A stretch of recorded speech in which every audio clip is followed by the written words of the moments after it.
He kōna ipurangi tēnei nā te reo irirangi o Aotearoa. Just a quick warning. This podcast contains language and descriptions of violence some listeners might find confronting. Basically, all jails were or are the same apart from minor variations. On the whole, you arrive in jail to strip searches, kit changes, the Riot Act being read, and then you go into the mainstream population of the prison. Ross Appelgren was what those in the justice system call a frequent flyer. The media would say he's well known to police, but basically, he was a career crim. Ross Appelgren is a burly professional burglar. This is something Radio Pacific host Tim Bickerstaff highlighted in 1989 during a segment on his show when he discussed the case. He first appeared in court for burglary in December of 1965. Since then, with the exception of one charge of aggravated robbery, in 1976 he's been regularly convicted for burglary or unlawfully taking vehicles, and a probation report in 1984 noted that he'd spent 12 of the last 17 years in jail. 12 of the last 17 years in jail. Ross would have been about 33 in 1984, so that's nearly a third of his life spent behind bars. Ross died a convicted murderer in January 2013. He was just 61. For 30 years, Ross insisted he never killed Darcy Tahira. You haven't been found innocent. Are you innocent? Yes, I am. That's Ross speaking to TV3 journalist Keith Davies in 1994. And while he said he was no killer, he readily admitted he was guilty of a lot of bad stuff. A lifetime of crime. Yeah. We'll learn more about that lifetime of crime further down the track. But for the moment, I want to tell you why this 40-year-old crime, dormant for so long, has now been reawakened. Ross never really stopped fighting for his innocence. No, he did not. No, he did not. Always digging a little deeper for more information. That's Julia Appelgren, Ross's wife. They met after his first murder trial and were married for almost 2 decades. Though for the first few years of their relationship, Ross was behind bars. How they met is pretty remarkable, and we'll hear Julie tell that story. But for now, the thing you need to know is that she was Ross's biggest supporter as he fought his conviction until the end of his life. When his health became too bad to continue, he said, we got to concentrate on us and let it rest for now. When Ross passed, that was his heart. Was it heart problem, heart failure? Yeah, it was. Maybe he really didn't realise until the last few months how really sick he was. Right. How little his heart was functioning. It was functioning about 0.25%. So he was due to go. Ross's heart gave out too soon, but Julie's heart, well, it still belongs to Ross. So don't be fooled into thinking this is just a true crime podcast. I mean, it's going to sound like it.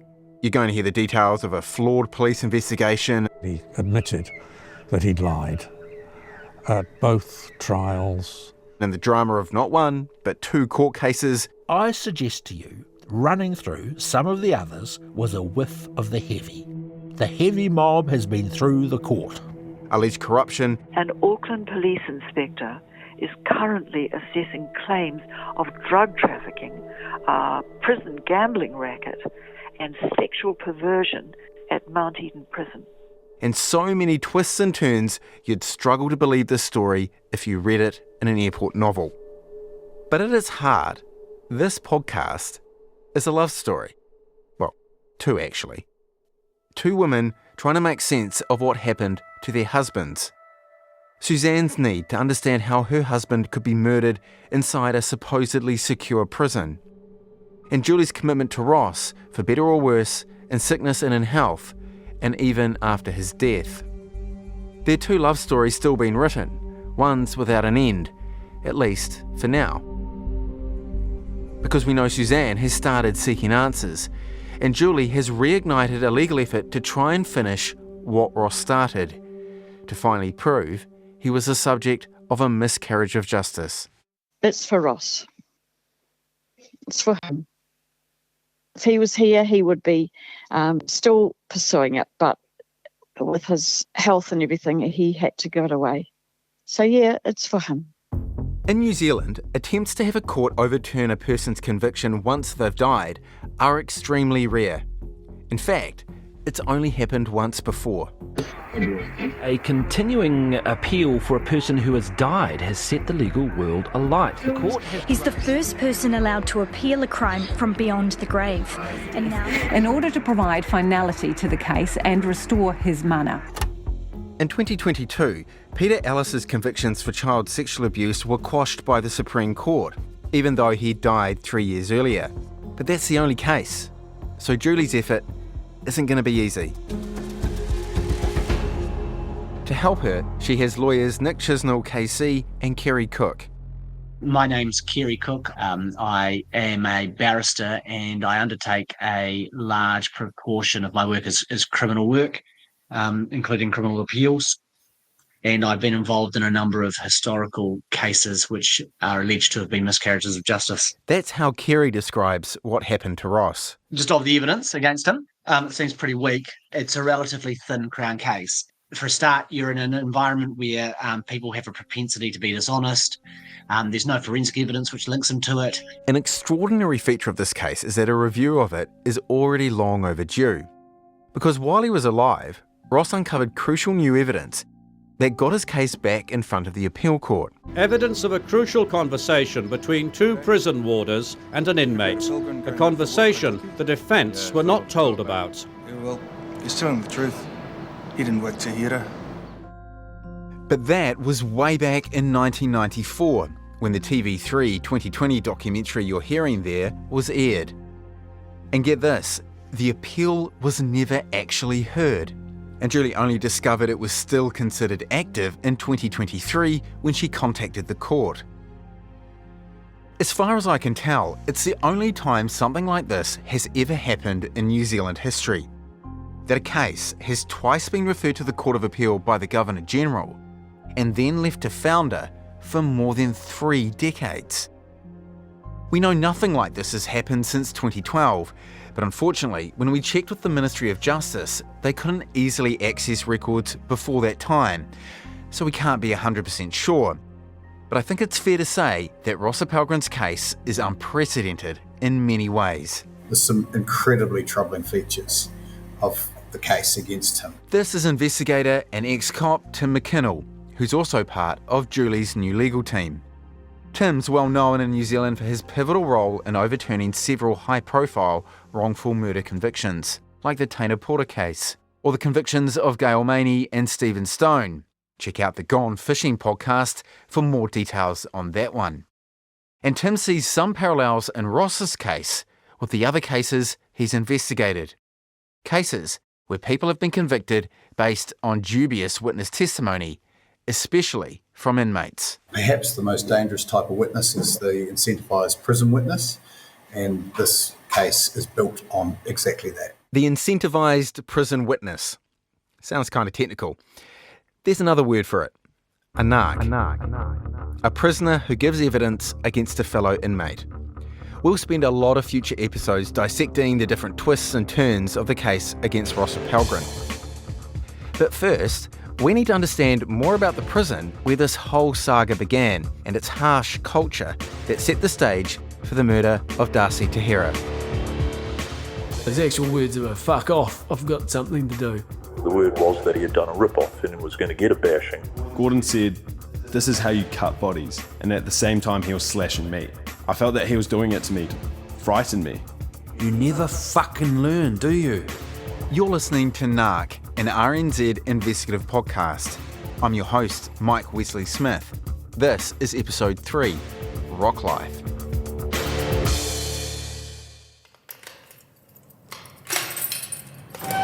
Mount Eden Prison looks like a brooding medieval castle with crenellated towers made out of massive stone blocks.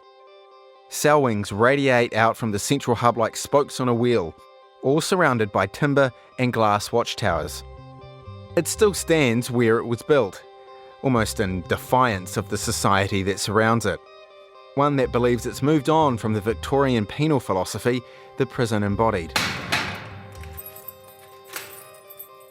With any murder inquiry, the who, why, and how will always be central questions for investigators. But sometimes it's where a crime occurs that can be just as important. Darcy Tahira lost his life inside one of New Zealand's oldest and most notorious prisons. In 1985, Mount Eden was a century-old institution with a century-old social code chiselled into its walls. A code that dictated the behaviour of all its criminal inhabitants. Rules that, if disobeyed, could result in a death sentence. Almost nothing about what happened to Darcy Tahira makes sense without first understanding the environment in which it occurred. It's a deliberately grim and intimidating stone building. The conditions were deliberately harsh. They were deliberately unpleasant. Historian Mark Darby wrote a book about Mount Eden. Perhaps the most accurate kind, an unofficial history. The prison was described as a sort of university of crime. If you didn't know much about how to survive as a criminal when you went in, you got the full story while you were there. What were the nicknames it was known by? The name of my book, Rock College, is taken from one of the other sort of later names for it. The Mount, the Rock. To Māori people it was known as Motini, which is a transliteration of the name Mount Eden, but curiously enough it also, in the Māori language, it also means holding the many. Mount Eden's construction took several decades, starting in the late 1870s. Using volcanic rock, prisoners built the very place designed to demolish their criminal tendencies. There was no attempt made to provide what you'd call humanitarian, civilised conditions for the inmates. To be in the prison was a punishment, it was intended as such. The single person cell was very small, roughly the size of let's say a small bathroom, or even smaller sometimes, the size of a car parking space in a car park building. Even before it opened in the late 19th century, its design was already outmoded overseas, and unfitness regularly highlighted. The first comment that I found stated that it was of a superseded design, that it was unfit for purpose, that it had no provision for rehabilitation. So it's extraordinary to me to see that it was described as outdated in 1905, but it was still in use 100 years later. Mount Eden was the country's only maximum security prison from 1888 to 1969. The prison had developed a nationwide reputation, a kind of mythical status as the toughest prison in the country. For much of the life of the prison, it had an execution yard at the back on the basement floor. I've been there. It's a very unpleasant place. The execution yard had the proportions of an open grave. The walls were higher than it was long or wide, so it was like this sort of tall, narrow slot, and the sunlight never reached down to the floor really, or maybe very briefly at midday, but you had moss growing on the walls. It was a dank place. 36 executions were carried out within the walls of Mount Eden. The final hanging occurred in 1957. The jail was also the site of New Zealand's largest prison riot in 1965. Involving more than 200 inmates, it lasted for 33 hours. It began with an attempted breakout by two prisoners, one armed with a rifle. Overpowering their warders, they released other inmates using an improvised key and an iron bar. New Zealand's top security jail became a battleground in a haze of smoke from burning buildings set alight by the rioters. They certainly don't do news like they used to. That was a report from the Associated Press archives. One man was injured in that riot, though remarkably there were no fatalities.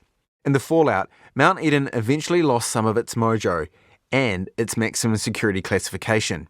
But disquiet about the prison still swirled. Critics included Justice Minister Martin Finlay. In a private letter to an inmate in 1975, which was leaked to the media, Finlay wrote, "I only wish we could put a bomb under Mount Eden, but until we've got something else to replace it, we have to put up with it as it is, with all its inhumanity and lack of sanitation, because it would cost just as much to put that right as it does to put up something new, and at least it's habitable, even if its rehabilitative effect is minimal." In 1985, when Darcy Tahira's murder occurred, there were around 350 male and 24 female inmates. Historian Mark Darby says by then, conditions in the jail had improved, but only slightly. It was not a pleasant place still. It had improved somewhat, but there were also still fairly frequent suicides. There were rapes of inmates by others. And while the old Mount Eden still exists today, it was closed in 2011. There were plans to use it as an administrative space, but it remains derelict and empty. As a historian, what do you see as being Mount Eden's legacy in our national story? Oh, it's a disgrace. Practically everything about it is lesson in the negative. This is what should not be done again. Everything about Mount Eden is an example of what not to do. And this is because it did not succeed in its own terms. It didn't keep inmates safe, it didn't keep the public safe from them. There were plenty of escapes from Mount Eden. It certainly didn't reduce crime, because as soon as inmates came out, they went back in again, sometimes on the same day. It's an abominable place. Mount Eden certainly didn't keep Darcy Tahira safe. And for the public, his murder revealed the grim realities of prison life in the 80s. Most prominently, the drugs, violence, and the inmates' code of silence. It's a brutal mix that can be hard to get your head around without speaking to someone who's lived it. I got busted for selling heroin in 1975, and I got sentenced to 7.5 years imprisonment. That's the renowned New Zealand criminologist Greg Newbold. For a first offender, for me, it was a shattering experience, emotionally shattering experience. But you get used to it fairly quickly. After 3 months, you come to terms with it. And after about 3 years, you become pretty much typical of the prison environment. I got in touch with Greg after learning he'd known Ross Appelgren. Greg Newbold, the former prison inmate who now holds a doctorate from university, was a mate back in the old days. Just a quick reminder, throughout this podcast, we've used AI and the audio from the Radio Pacific interviews to recreate Ross's voice. And we're doing it with the consent of Ross's widow, Julie. What was your reaction when I first said to you, hey, what about us using artificial intelligence to recreate Ross's voice? No problem. I don't fully understand it, but I see it's everywhere now. Okay. So I'll show you. This is just a sample. So I'll just play this. I just carried on with my job, and everybody was running around and saying Darcy had had a fit. I just thought they were attending him because of that. Any resemblance? Yeah. Yeah, there is. There is. Yeah. Everything you'll hear Ross's AI voice say are his own words, whether that's police statements or court testimony, or in this case, his unpublished memoir, where he describes his love of books. I remember the first book I read. That was during my time in penal grade, when I spent 3 months with nothing to do. I'd run out of ideas to amuse myself, and so I picked up this book. Since then, I'd read literally hundreds of books, and I mean hundreds. Some were good, some rubbish, some brilliant, but each in its own way was an escape for me. And his love of creative writing. My time in prison has been put to use by writing. My ongoing case and short stories. I've completed an intensive writing course and enjoy writing immensely. And reading the work of his good mate, Greg Newbold. If you ever want to understand prisons and prisoners, Greg's book, The Big Huey, is about as close as you'll get. The Big Huey is Greg Newbold's own account of the time he spent inside prison in the 1970s. Huey comes from Huey Pierce Long, who was an American politician, and it just has to do with his surname Long, and the Huey, they used to call it the Big Huey Long. Anyone who was doing a long prison sentence was doing the Big Huey. Greg's retired now, but for years he was regarded as New Zealand's foremost expert on crime and justice. My MA thesis was a participant observation study of prison culture, how a prison works, inmate culture, prison officer culture, prison social norms, and a code of conduct and code of honour, and the inmate social code. Greg had actually tried to give evidence on my behalf at my trial as an expert witness into prison codes relating to informers, but the judge had rejected him. Well, for me at least, I found Greg's insights into prison life really helpful. Should we crack onto this list of terms? Yeah. The first thing I learned is that prisons, not just Mount Eden, have their own language. A vocabulary developed over decades and passed down from inmate to inmate. Okay, so the first one is screw. Screw is a prison officer. Porridge. Porridge refers to doing a prison time, and so they call it doing porridge. A broken ass. A broken ass is someone who can't handle a prison sentence well and breaks down. It comes from broken heart, really. They say broken ass. Okay. Nark. A narc means an informant of any kind. It's a corruption of the American term narc, which is a narcotics officer. But in New Zealand, it's been corrupted and means somebody who informs, gives information to the police. And if the prison language had a cellmate, it would be the prisoner's social code. The main and the number one most important component of the inmate's social code is no narking. This one rule, and whether an inmate abided by it or defied it, was one of the defining features of the investigation into who killed Darcy. In his thesis about prison culture, Greg wrote extensively about narking and how it was enforced. I had him dust it off and read some of it. There are no provisions for exceptions. Where inmate business is concerned, and this is particularly so in the case of illegal activities, there is no circumstance which excuses any action which might allow the prison administration to discover the activity. The law against grassing is felt to be as universal as the incest taboo. To call an inmate a narc is to say something contemptible about the intrinsic, innate, and unalterable quality of the person, and the label is therefore one which seldom dies. All the inmates who testified in Ross's trials endorsed this view, and all the ex-cons I spoke with for this podcast who knew Ross Appelgren did as well. Here's Brian McDonald. He did 10 years for murder in the 1980s. Definitely not cooperating with the authorities was the number one thing, probably inside prison and outside prison. So you didn't really want to be around people like that. You didn't want to be considered as a person like that. That was important, probably your own identity. Of that old school kind of mindset. That old school mind belongs to Dean Whitcliffe, one of the country's most well-known crims. He served more than 41 years inside for crimes including manslaughter. You don't betray people to the authorities, whether they're your co-offenders or even their enemies. And according to ex-Mount Eden inmate Feki Taito, even speaking with guards was looked down on. Yeah, it was pretty much, you couldn't talk to screws, the screws couldn't talk to you. You know, you talk to a screw, you were considered a narc. Ross Appelgren was another code subscriber. Here he is in that interview with TV3 journalist Keith Davies in 1994. It's just a code that I've been brought up with, you know, all my life. I've been in jail all my life, since 67. It's just not me. The Crim's code of silence. Well, most of it's gone by the way now, over the years. Not many guys stick to it, but there's still a few. And you're one of them? I'd like to think so, yeah. I've got my own values, my own beliefs. If an inmate did decide to narc, in the eyes of fellow inmates, like Dean Whitcliffe, they were guilty of high treason. Even in the prison world, we're all badasses. There's a hierarchy, and narcs, you know, they're right at the bottom.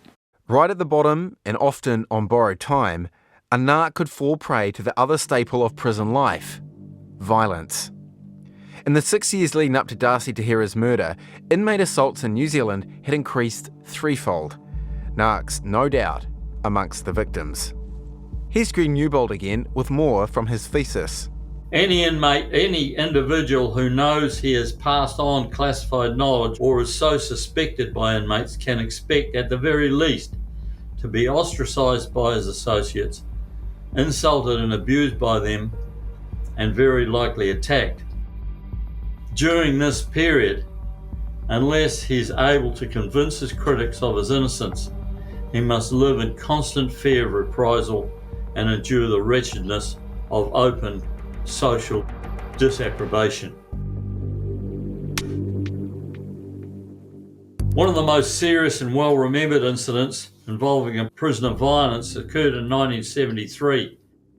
According to most accounts, a plan which had been germinated by a group of inmates and which would have had serious consequences for the conspirators had been detected, was discovered by the prison administration and blocked before the plan could be put into effect.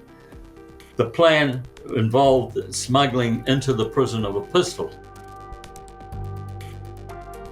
As is often the case, the information leaked was attributed to an informant, and a volunteer was called upon to administer justice.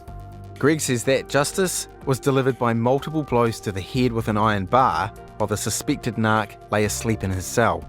The inmate recovered, but had afterwards complaints of chronic headaches.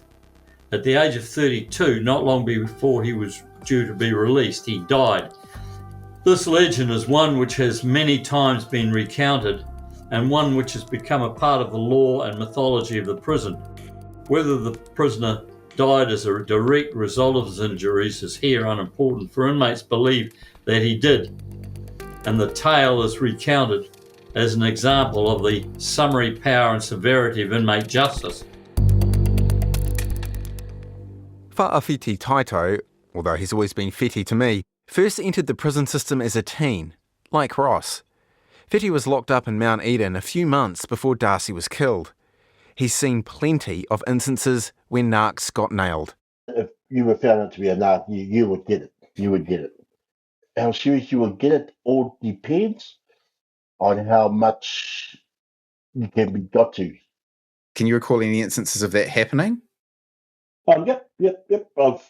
I know 2 incidents that happened. In Mount Eden, those years I was there. What had the inmates done to them? One got shivved. He got a shiv in the side.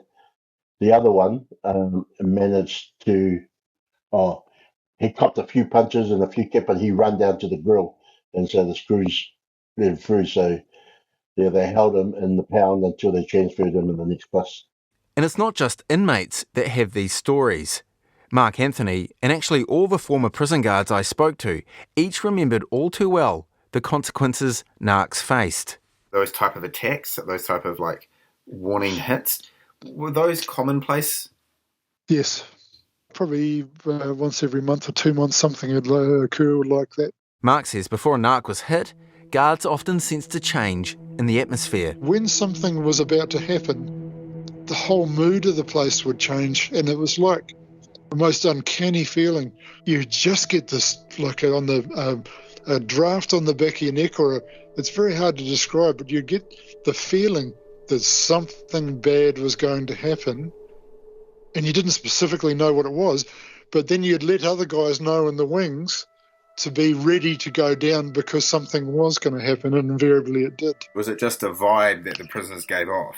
When you're dealing with body language, those sort of guys, the body language changes, and it would be picked up on other people, and they'd either become more secretive or defensive, or they would lurk in their cell rather than out in where everybody mingles, more so than they normally would. And although you don't know what specifically is going to happen, you know that something bad is going to happen. And as former guard Dominic Malcolm recalled, bad can mean really bad. I've seen where prisoners have had their fingers smashed in cell doors because they've been thought of as being talent staff information. And I've seen where prisoners have had their fingers smashed with pool balls on pool tables because of the same reason. I've seen a lot of horrible things inside. Given all that, Dominic and Mark said trying to investigate these attacks, or indeed any inmate wrongdoing, is often pointless. Anytime anything went down at all, this whole code of silence would come over the whole prison. At that time, it would have been difficult to have got anything out of any prisoner. But despite knowing you could get your fingers smashed in a cell door, be stabbed, or have your head caved in with an iron bar, violations of the rule do occur. A small percentage of inmates were prepared to break the code. These people who break the sacred code often have really deep personality defects. They're often, and I've known a few of them, they're often compulsive liars. They love attention, they're attention seekers, and a lot of them have their own reasons for telling tales. In his memoir, Ross described the first occasion he was betrayed by a narc. It was also at Mount Eden, the year 1973. Ross was doing a 3-year lag for car conversion, receiving and burglary. I got a job in the laundry and started to contemplate an escape. The laundry truck used to come in every day. As well as washing jail gear, the laundry workers did contracts for the post office, DSIR and various other government departments. The clean laundry was delivered back by a screw and one trustee inmate. I knew the trustee, so I gave him the nod, and while the screws were distracted, I slipped on board and was covered in laundry bags. The truck started up and drove slowly towards the gates. This would be the telling time. Over a period, I'd observed the screws being very lazy and never searching the truck, so I knew it was pretty safe, or I thought it was. There's always one narc in any group of people, and it shouldn't have surprised me when one inmate gave the screws the nod that someone was on board. The truck stopped and they pulled in, lifting up bags. I felt bloody silly lying there, and I could only laugh in explanation and try to make out it had only been a joke. I said I was only having fun. They didn't believe me, so I was off to the security block. Ross's next known encounter with narcs was way more serious, when he was charged with murder. And at least according to prosecutors and police, that killing had its beginnings in Mount Eden's illicit economy. Drugs. We've looked at the code of silence, violence, and now we're at the drug scene, the third and final stop in our tour of prison society. There was plenty of drugs in the prison, and there seemed to be no difficulty in getting them in. This is former Mount Eden guard Bill Goodridge. As he recalls, the jail's imposing walls and barbed wire were no match for simple creativity. From your basic, throwing a tennis ball full of stuff over into the remand yards, through to stuff being brought in through the front gate or the back gate or the visitors. I read one account of an inmate who even tried to have his partner smuggle drugs inside their baby's jumpsuit on a prison visit.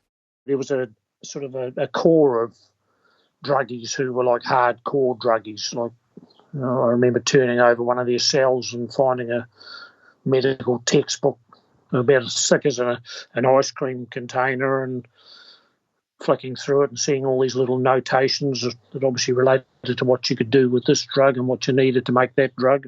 A 1980s ministerial inquiry heard the rather startling claim that illegal drugs were more freely available inside than outside prison.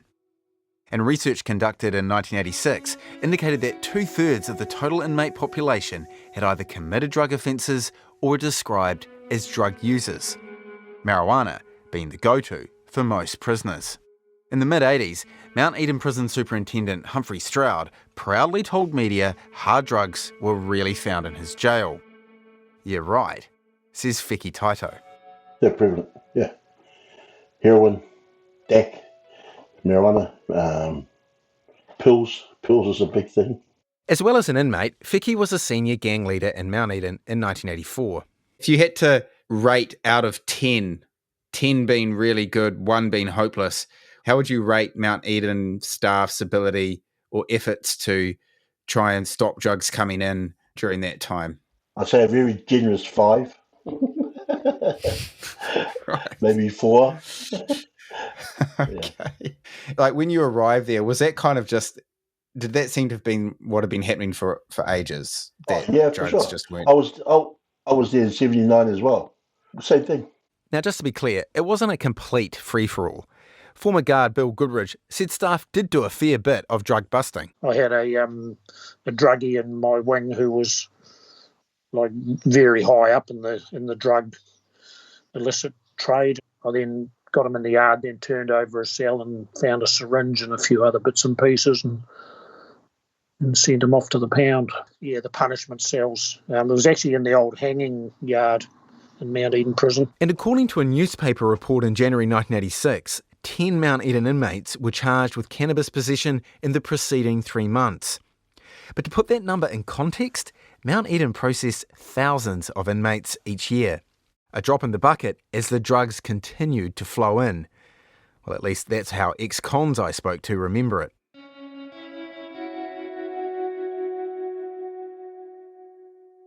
While some resorted to having mates biff powder-filled tennis balls over the wall, Whiki Taito says the majority of drugs came in via prisoners moving throughout the prison complex. You got the outside workers who would pick up a stash.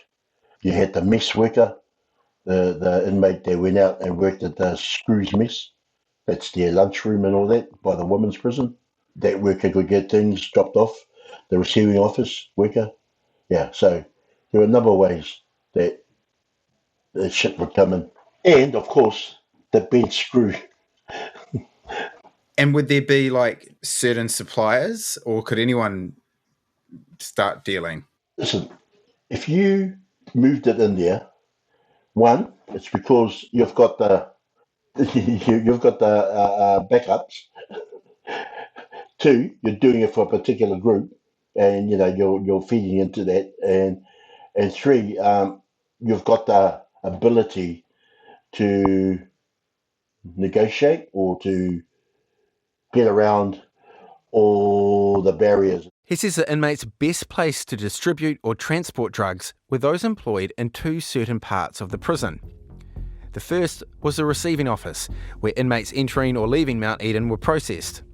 Now remember, that's where Darcy worked, a privileged position he earned as a trusted prisoner.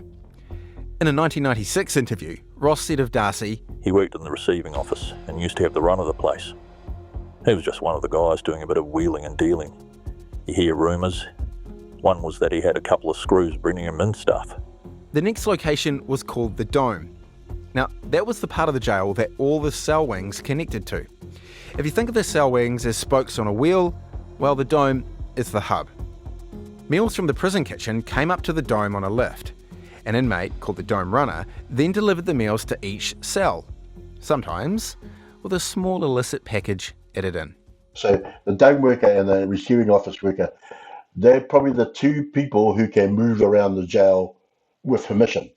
So whoever controls them, control most of the movement of the drugs around the prison. Would it normally be the case that whoever controlled those people were a leader of one of the gangs in prison? Yeah, more or less, yeah. Because really hard to operate without that sort of muscle. In 1985, when Darcy was killed, the Dome Runner was a man I'm going to call Danny.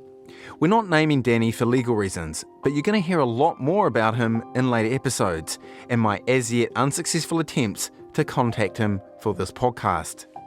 Former guard Bill Goodridge knew Danny and the ability he had to move around in Mount Eden and readily access dozens of interested consumers. The accommodation wings, the west wing and the south wing, joined each other. They were both 3-tier multi-cell blocks. There was a grill between the 2 of them, but generally that was left open. So, for the 70-odd prisoners, you'd be able to go anywhere around there. Some years later, according to former guard Mark Anthony, Danny claimed he and Darcy had acted as a drug delivery duo. He said that he was running the drugs where it was Mary Jane or whatever it was, the marijuana or whatever. He was distributing from the Dome as the Dome Runner. He freely admitted that. And Mark says Danny revealed his supply came from Darcy, who was supposedly responsible for smuggling the drugs past the guards at the prison entrance. Despite months of searching, I haven't been able to track Danny down, so this is all second-hand information. Was Darcy dealing drugs? Well, in future episodes, you'll hear the Crown allege Ross Appelgren murdered Darcy for collecting Ross's dope package and keeping it to himself. Prison staff also testified they found 16 cannabis joints and around $30 cash in Darcy's prison locker following his death. Then there was the inmate who told police that for a fee, Darcy would pick up cannabis stashed outside the prison by passers-by. The fact that he went over to the women's prison to pick up the meal trays and trolleys and took meals over and backwards and forwards, he would have had ample opportunity to do a drop-off or a pick-up. That's James, the former Mount Eden guard who asked not to be named. Remember, he escorted Darcy to do meal drops to the women's prison, like he had on the day Darcy was bashed. So in your experience, could the drugs be like hidden within food containers on the trays? Oh, yeah, anything like that. There was lots of places. He wasn't under what I would call maximum security scrutiny when he went over to do it. Mark Anthony also recalled Darcy had opportunities to find and transport drugs. The opportunity for him to be able to either pick up stuff or get given stuff was basically limitless. The only problem is getting anything like that past the guards. Now, at the time, guards were meant to do pat-downs of all inmates coming in and out of the prison walls. However, Mark says the checks weren't always exactly rigorous. If you're familiar with a guy going in and out, it's very easy to be lax and say, oh, you're all right, you just go on through. And they give them what they call a pat-down, just to make sure there's no guns or knives or whatever. But anything else, if of a soft nature or whatever, could be concealed anywhere on his clothing and his shoes, in the hat he's wearing on his head, anything, you know. Would some of those prison guards knowingly have let them walk past, likely knowing that they had drugs on their person? Not knowingly, but accepting that there's a high chance that they're, at least, you know, on some occasions that some of the stuff could come through, yes. Former guard Bill Goodridge agrees. He says back in the mid-80s, trustees like Darcy, well, they were given the benefit of the doubt. And do you think the prison leadership was aware that drugs were able to come in as easily as they were? Oh, I'm sure they were. Any thoughts as to why they would have been so tolerant of it? You know, you could be sort of generous and say it's, a prison on drugs is generally a pretty calm place, you know, particularly if you're talking marijuana. But I would tend to think it'd be more a case of that, the prison leadership all started off in the same position I did, and it was probably like that over a period of decades, you know, where standards were slowly relaxed until it became the norm. Now, as we heard earlier, Mount Eden's boss at the time, Humphrey Stroud, told media in 1986 drugs were rarely found in his jail. So it's fair to assume he would have disputed any suggestion he turned a blind eye to drug smuggling. But learning about all the narcotics inside Mount Eden and the fact police said Darcy was killed over a dope deal, well, made me think that this must have raised a heck of a lot of uncomfortable questions for Mount Eden prison bosses. Because his murder, that was a big deal. Although Mount Eden had been a den of violence for decades, I was surprised to learn from Greg Newbold that Darcy's killing was Mount Eden's first ever recorded homicide. I just kept the list of everyone who'd been killed and the basic details. We did ask the coroner's office and the corrections department if Darcy was the first inmate murdered in Mount Eden. They couldn't say either way, but didn't dispute Newbold's understanding that that was the case. At the time I spoke to him in 2024, Greg's list of recorded prison homicides had 15 names on it. The first prisoner ever killed in a New Zealand prison was Keith Hall, who was stabbed to death inside Peremoremo prison in July 1979. Hall was reportedly a marked man from the moment he arrived. He'd brutally raped and murdered a 10-year-old girl, a crime that disgusted even the Parry population. A fellow prisoner, Cedric James, was charged with Hall's murder, but to the embarrassment of authorities, Cedric James was acquitted. He may not have even been the perpetrator. I've heard that someone else was the perpetrator, but you don't know. Bob Hesketh, one of Ross Appelgren's future defence lawyers, would later tell RNZ he believed Cedric James' 1979 acquittal upped the stakes for police when Darcy was killed 6 years later. And I don't think that the police appreciated or liked the fact that within a finite number of suspects, namely within a prison, they were unable to get the person who'd committed a murder. And I believe that perhaps there was some sort of feeling that they ought to really secure a conviction in the Appelgren case. To really understand how police reacted to that pressure, to see how they handled the case, I needed to get my hands on the file containing the details of the police inquiry from 1985. It's the Rosetta Stone to understand what the police were up to, what they were thinking, who they were talking to at that time. Good notes, evidence, and records are all key to good police work, and, mind you, a good true crime podcast. And those documents would all be in that file. I wanted to see it, and so did Tim McKinnell, the investigator and former cop working with Julie on this case. But then, early on in my investigation, there was a twist I didn't see coming. We've been advised that the police have not been able to find the file. Sorry, what? So we've gone back and asked some questions about that. For the police to lose a homicide file is extraordinary. It's blimmin' mind-boggling. How do the police just lose boxes and boxes of records about a murder case? Where could they have gone? And where does it leave us as we try to find out what really happened in Mount Eden prison that Sunday morning? You never fucking learn, do you? I don't know anything and I didn't see anything. Do you think I'd tell you if I did know? I did not see anything. That's all coming up in the next episode of Nark.